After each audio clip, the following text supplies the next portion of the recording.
কৃষকৰ যিসমূহ অভাৱ সেইখিনি পূৰণ কৰিব। চাওক, PM কিষাণ কথা কৈছিলে আৰু কিষাণ এই মুহূৰ্তত 18,60,000 পায়, কিন্তু মোৰ টাৰ্গেট মিনিমাম 27 লাখে পাব লাগিব। অলৰেডি কাম আৰম্ভ হৈ গৈছে। ফাৰ্মাৰ ৰেজিষ্ট্ৰেশ্যন ৰেজিষ্ট্ৰেশ্যনৰ কাম আৰম্ভ হৈ গৈছে। যোৱাকালি দেওবাৰ আছিল, যোৱা পৰহি 4th ছেটাৰডে আছিল। যোৱাকালি আৰু যোৱা পৰহিও কৃষি বিভাগৰ বিষয়া কৰ্মচাৰীয়ে গাঁৱে গাঁৱে গৈ কেম্প পাতি ফাৰ্মাৰ ৰেজিষ্ট্ৰেশ্যন কৰিছে। সকলোৱে ফাৰ্মাৰ ৰেজিষ্ট্ৰেশ্যন কৰক, মই অনুৰোধ জনাইছোঁ। টাৰ্গেট 40 লাখ মিনিমাম কৈছোঁ মই, কাৰণ এতিয়া আছে 24.5 লাখ, কিন্তু 40 লাখ মিনিমাম ফাৰ্মাৰ ৰেজিষ্ট্ৰেশ্যন।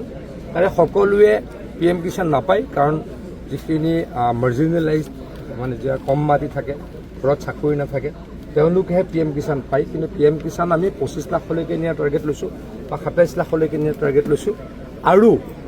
আৰু আমাৰ টোটেল খেতিয়ক 40 লাখলৈকে কৰাৰ টাৰ্গেট লৈছোঁ। Thank you. যোৱা পৰহি আমাৰ কেন্দ্ৰীয় চৰকাৰ আমি বহুত চেষ্টা কৰি আছিলোঁ। ক্ষুদ্ৰ চাহ খেতিয়কসকলক এতিয়া ফাৰ্মাৰ হিচাপে তেখেতলোকে স্বীকৃতি দিলে। খেতিয়ক হিচাপে ক্ষুদ্ৰ কাঠ খেতিয়কেও এতিয়া আৰম্ভ কৰিব পাৰিব, তেওঁলোকে ৰেজিষ্ট্ৰেশ্যন পাব।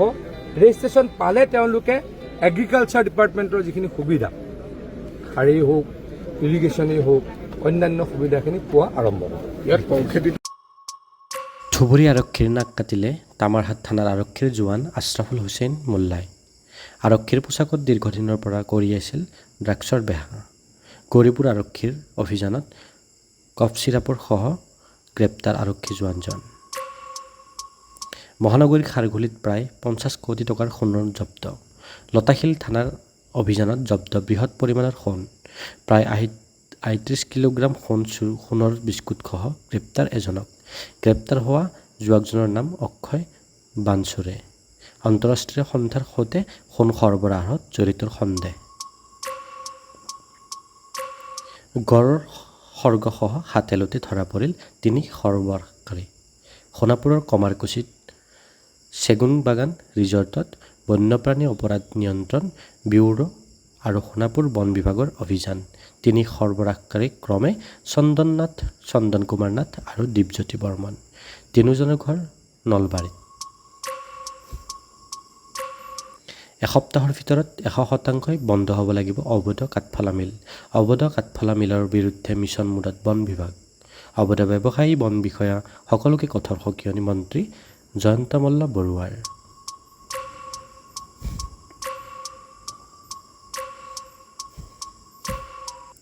HDFC বেংকৰ অৱস্থা যাতে ভাৰতৰ নিৰ্বাচন আয়োগৰ দৰে হৈ নাযায়।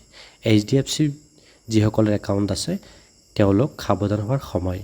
যদি তেওঁলোকৰ জমা ধনৰ SIR হৈ যায় তেতিয়া ঈশ্বৰে বচাব নোৱাৰিব, এয়া জনাই সাংবাদিক ৰবিশ কুমাৰে।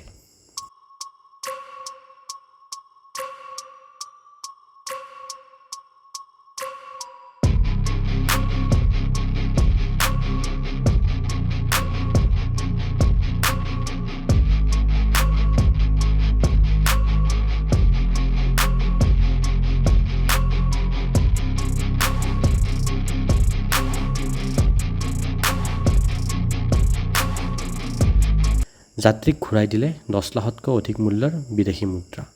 এজন যাত্ৰীয়ে ভুলবশত এৰি থৈ গৈছিল বিদেশী মুদ্ৰাৰ বেগ। 26 জুনৰ নিশা বিমানবন্দৰৰ টাৰ্মিনেল 1ত নিয়মীয়া তালাচীত উদ্ধাৰ হয় বেগটো।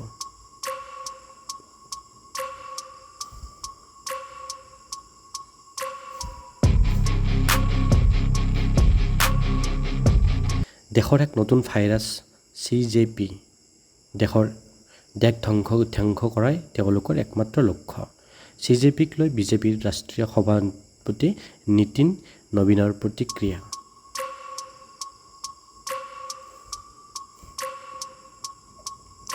শীঘ্ৰে আদালতত সাক্ষীৰ বাবে সশৰীৰে উপস্থিত হ'ব লাগিব ছিংগাপুৰৰ 10 প্ৰৱাসী অসমীয়া। আটাইলৈ পঠিওৱা হ'ব চমন। জুবিন গাৰ্গৰ গোচৰত প্ৰতিক্ৰিয়াত সাক্ষীৰ বাবে গুৱাহাটীত উপস্থিত হ'ব লাগিব 10 প্ৰৱাসী অসমীয়াই।